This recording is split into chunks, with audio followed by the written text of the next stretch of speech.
Hey, it's me, Raika. Today we're going to have a look at the brand new dimensional hero, Mulan, the Iron Magnolia. Now, this hero wears leather-based gear, is part of the Ranger class, and her primary role is to provide a significant amount of control, damage, and interrupts for your team. So let's have a look at her skills. Her ultimate skill, Rider's Wrath. Mulan enters a cavalry mode and charges across the battlefield one time. She'll chart a path with the most enemy heroes, damaging all enemies in a path for 200% of her attack rating and briefly knocking them airborne. Mulan then gallops to the area of the most enemy heroes, exits cavalry mode, and leaps off her horse, damaging nearby enemies for 240% and knocking them airborne once again. While in cavalry mode, Mulan is immune to damage and control effects. Level 2. While in cavalry mode, Mulan recovers 4% of her max health every 1 second. She can recover up to 20% of her max health each time she enters the charge across the battlefield. Level 3. When leaping off her horse, Mulan deals additional damage to her targets equal to 10% of her own max health. The damage cannot exceed 400% of her own attack rating. So this Rider's Wrath is similar to Estroda's charge across the battlefield. However, unlike Estroda, she will do this multiple times, knocking the enemy down and dealing damage to them consistently. So let's have a look at her next ability, Flashing Steel. Mulan slashes repeatedly with her sword, damaging enemies in front of her 2 times for 200% of her own attack rating. She then teleports and unleashes another flurry of slashes, damaging enemies in front of her for three times for 200% of her own attack rating. While using this skill, Mulan is immune to direct damage and control effects, but the amount of damage negated will be recorded. After the skill ends, she will lose health equal to 80% of the negated damage. This damage cannot kill her.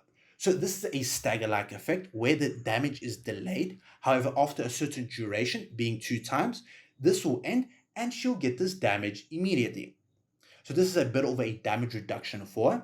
The level 2.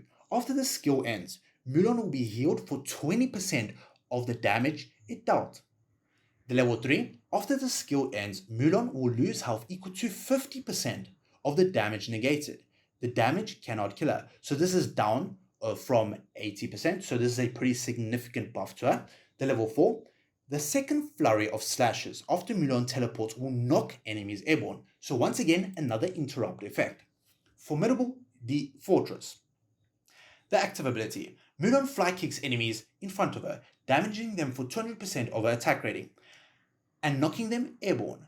The passive. If Mulan is about to receive damage that exceeds 10% of her max health or would reduce her to less than 10% of her health, she'll parry the attack with a sword and damage the enemies in front of her for 200% of her attack rating.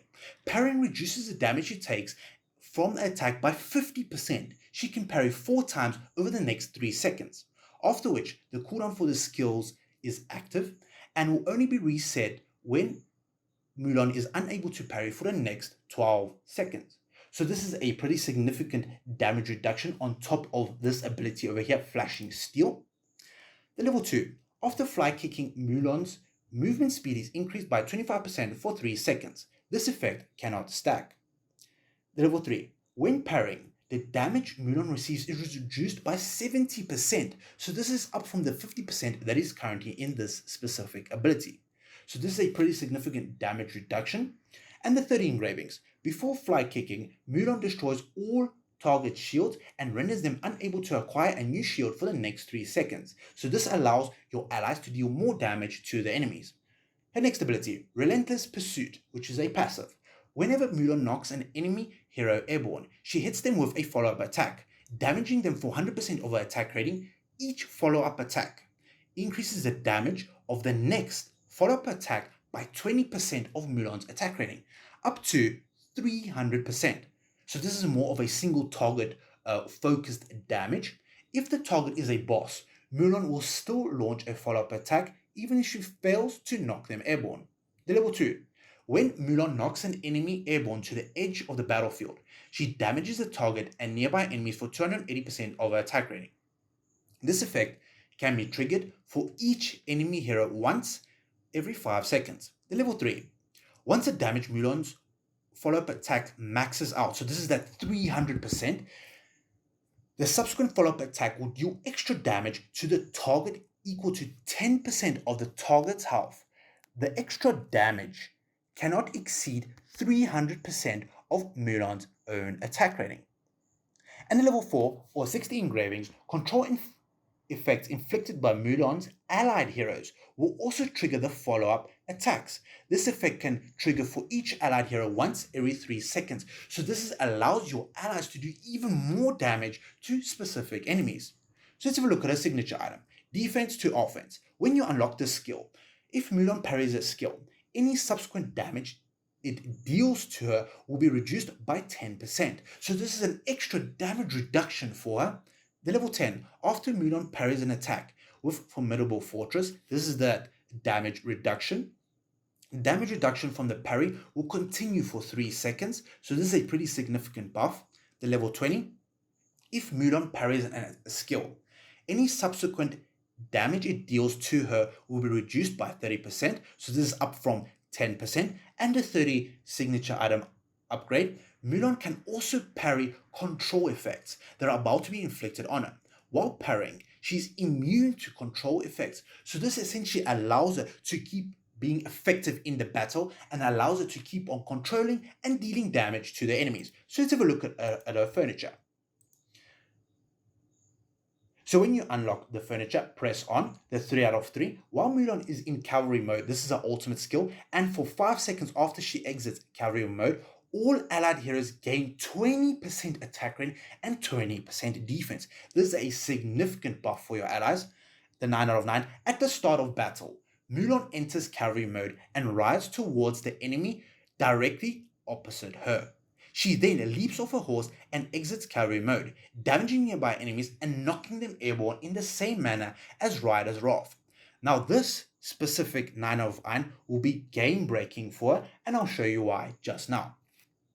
Now when you unlock this 9 out of 9, this allows you to essentially interrupt any hero in the game who has an ability that they use at the start of battle. So what heroes would those be? They would be like Verk, Sophia, Kren, and any hero that essentially has to set up an ability such as Sophia's Pyramid, Lawson's Link of Damage, or Verk's Poisons. So if, for example, you interrupt Lawson over here and he's not able to link your allies, this damage will not be able to be spread onto your team. So this is extremely important, especially in campaign and various other game modes that are critical essentially at interrupting that initial ability that the enemies have. So as we can see here, I've placed my Mulan directly opposite Lawson. Now she will use her ultimate skill, charge across the battlefield,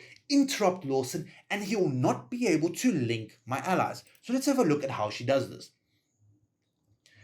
So when you begin, she immediately charges across the battlefield, and we can see that there is no link at all whatsoever between any of my allies.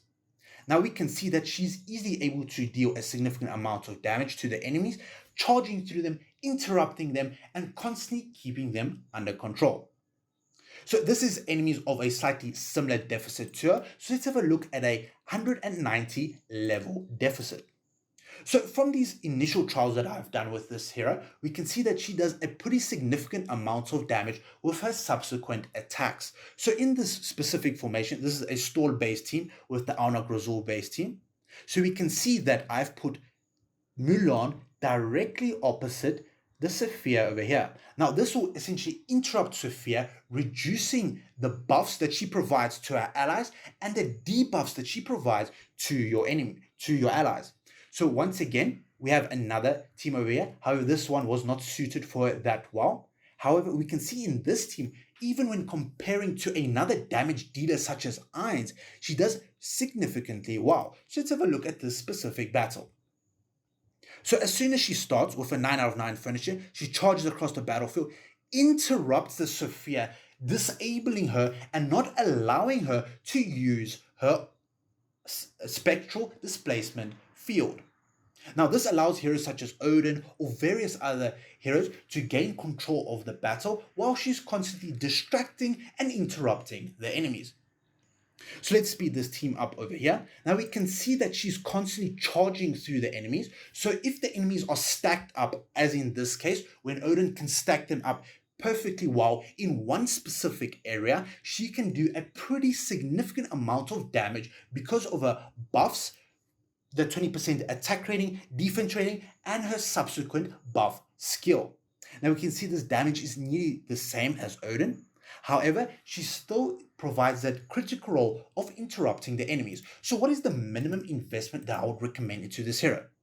Now, the minimum investment I would recommend would be getting her 9 out of 9 furniture. This would be crucial for her, as this essentially allows you to interrupt those heroes that essentially can one-shot you or disable certain buffs or debuffs that enemies may have. Now, her signature item is also quite important, as this allows her to parry control effects, being the 30 out of 30 signature item upgrade. Now, what this does is it makes her immune to control effects. So if the enemy has a control effect at the beginning of the battle, she'll immediately be able to parry this attack and use her charge through and interrupt the enemy correctly. Now, her signature item, although it is not that strong, however, the debuff that this provides, removing enemy shields, can be acquired through other enemies in the other allied heroes in the game. So I don't think it's necessary for her. However, her 30 out of 30 would be critical, and getting her 9 out of 9 furniture.